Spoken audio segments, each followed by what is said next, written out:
মানিকগঞ্জ ২৫০ শয্যা বিশিষ্ট জেনারেল হাসপাতালে নিরাপত্তার জন্য আশ্রয় নিতে আসা এক গৃহবধূকে স্বামীর কাছ থেকে আলাদা করে নিয়ে ধর্ষণের অভিযোগ উঠেছে দায়িত্বরত ২ আনসার সদস্যের বিরুদ্ধে। এই ঘটনায় অভিযুক্ত ২ আনসার সদস্যকে আটক করেছে মানিকগঞ্জ সদর থানা পুলিশ।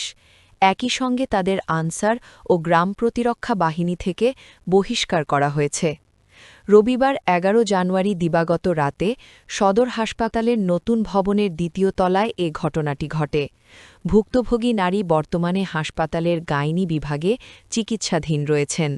আমি নারায়ণগঞ্জ থেকে আসছিলাম, তো আমার হাজবেন্ডের গাড়ির চার্জ শেষ হয়ে গেছে। এর জন্য এখানে নিরাপদ জায়গা বলে হসপিটালের সামনে দাঁড়াইছিল। পরে এখানে 2টা সিকিউরিটি গার্ড ছিল, তো ওনারা আমাদের ওইখানে নিয়ে গেছে। ওইখানে নেওয়ার পরে বলতেছে যে তোমরা মিথ্যা কথা বলতেছ। পরে বলতেছে দুজনে 2 জায়গায় নিয়ে কথা শুনবো, যদি মিলে তাহলে আমরা সাইডে দিব, না হলে পুলিশে দিব। তো আমাদের 2 জায়গায় নিয়ে, পরে আমার হাজবেন্ড ছিল নিচে আর আমি ছিলাম উপরে। তারপরে একটা ছেলে আসছে, সিকিউরিটি। তারপর আসার পরে আপনার আমার কথা জিজ্ঞেস করছিল অনেক কিছু। পরে আমার অনেক ভয় দেখাইছে, তোমার মায়েরা ফিল্মু, তোমার এটা ওইটা অনেক কিছু বলছে। পরে আমার দর্শন করা হয়েছে। তারপর উনি যাওয়ার পরে আরেকজনের পাঠাইছে, উনি ওইরকম করছে। যে আমার বউ বললো যে না আমি থাকবো না এখানে, যে আমার ভালো লাগে না, হসপিটালে থাকতে অনেকটা খারাপ লাগতেছে, আমারও অস্বাভাবিক লাগলো যে হয়তো এখানে কিছু বলতেছে না, দেখি বাইরে যে কিছু বলে কিনা, নাহলে বাসায় চলে যাবো, হয়তো এখানে থাকতে লেগে খারাপও লাগতে পারে। তো বাইরে যাওয়ার পরে যে ওকে যখন আমি এক পর্যায়ে যে ভালো করে বলি যে আমার মাথা ছুঁয়ে বলো তো যে কিছু করছে কিনা বা কিছু হয়েছে কিনা তোমার সঙ্গে, ওনার মাথাতে আমি হাত দিয়ে বলি যে তোমাকে ছাড়বো না, বলো সত্যতা। এক পর্যায়ে কেঁদে দেয়, কেঁদে দিয়ে বলে জানা আমার সঙ্গে এগুলো করছে। আমি তাৎক্ষণিক যে সদর থানাতে যে যে ডায়েরি করে সঙ্গে সঙ্গে পুলিশ এসে তাদেরকে শনাক্ত করে দিয়ে আমরা তাদেরকে ধরে নিই। এই ঘটনায় সোমবার দুপুরে জেলা পুলিশ সুপার মোহাম্মদ সারওয়ার আলম হাসপাতালে গিয়ে ভুক্তভোগী নারীকে দেখে আসেন এবং চিকিৎসার সার্বিক খোঁজখবর নেন।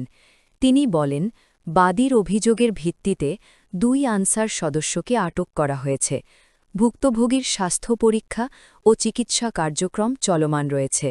অভিযুক্তদের বিরুদ্ধে প্রয়োজনীয় আইনগত ব্যবস্থা গ্রহণ করা হবে। ভিতরে ডিউটি ডাক্তার থাকে বা নিরাপত্তা রক্ষী থাকে, তো সেই হিসেবে তারা হাসপাতালের ভিতরে ঢোকে। তখন হাসপাতালের ভিতরে গেটের ভিতরে 2 জন অঙ্গীভূত আনসার সদস্য তাদেরকে থামায়, নামটা জিজ্ঞেস করে এবং বলে যে আপনাদের বক্তব্য তো সন্দেহজনক হচ্ছে, আমরা আপনাদের জিজ্ঞাসাবাদ করব।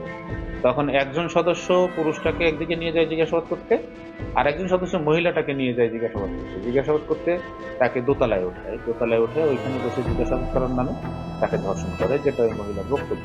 পরবর্তীতে ওই সদস্য নিচে নেমে এসে ওর স্বামীর কাছে থাকে এবং ওর স্বামীকে কথা বলতে বলতে আর একদিকে নিয়ে যায় জিজ্ঞাসাবাদ করতে। আর ওই স্বামীর কাছে থাকা ব্যক্তি আনসার সদস্য তখন উপরে যায়, যে ও তখন ওই মেয়েটাকে ধর্ষণ। তো এই বক্তব্যের পরিপ্রেক্ষিতে আমাদের টিম ওইখানে গেছিল। যাওয়ার পরে তারা ওই আনসার সদস্যদের ডাকায়। আনসার সদস্যরা প্রথমে আসতে অস্বীকৃতি জানায়, পরবর্তীতে যখন ঘটনা বলে ডাকায় তখন সমস্ত আনসার সদস্যকে দাঁড় করাইয়ে মেয়ের সামনে দিলে মেয়ে নিজেই শনাক্ত করে যে এই 2 জন আনসার সদস্য এই ঘটনাটা করে। তখন আমাদের টিম ওই 2 জনকে আটক করে জিজ্ঞাসাবাদের জন্য, এবং মেয়েটা অসুস্থ বিধায় তাকে হাসপাতালে ভর্তি রাখা হয়েছে ওসিসিতে। আর মেয়ের গার্জিয়ানরা আসতেছে, তারা আসলে অভিযোগ করে আমরা আইনগতভাবে মামলা বা পরবর্তী